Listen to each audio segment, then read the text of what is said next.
ابن جریر کی روایت ہے، فتح مکہ کے موقع پر جب عورتیں رسول اللہ صلی اللہ علیہ وسلم کے پاس بیعت کرنے کے لیے حاضر ہوئیں تو آپ نے حضرت عمر بن خطاب رضی اللہ تعالی عنہ کو حکم دیا کہ وہ عورتوں سے کہیں کہ رسول اللہ صلی اللہ علیہ وسلم تم سے اس بات پر بیعت لیتے ہیں کہ تم اللہ تعالیٰ کے ساتھ کسی کو شریک نہ کرو۔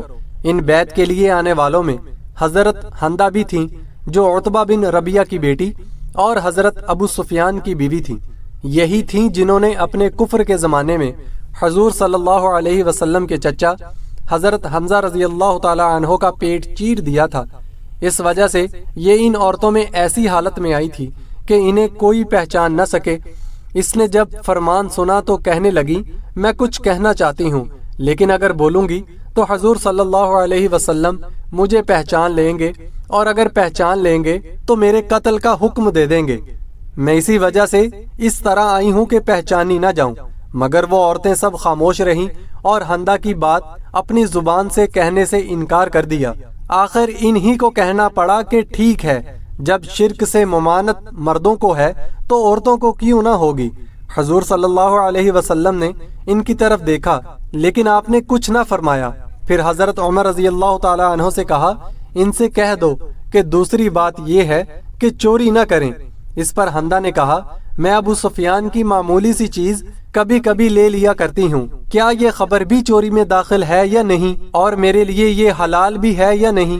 حضرت ابو سفیان رضی اللہ تعالی عنہ بھی اسی مجلس میں موجود تھے۔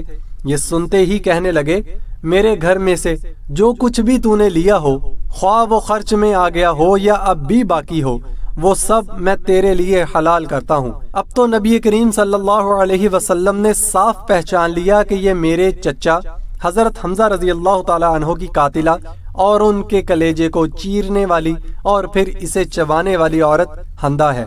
آپ صلی اللہ علیہ وسلم نے انہیں پہچان کر اور ان کی یہ گفتگو سن کر اور یہ حالت دیکھ کر مسکرا دیے اور انہیں اپنے پاس بلایا۔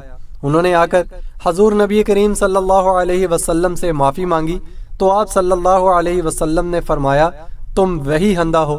حندہ بولی، جی ہاں۔ فرمایا، جاؤ، آج میں نے تجھے معاف کیا۔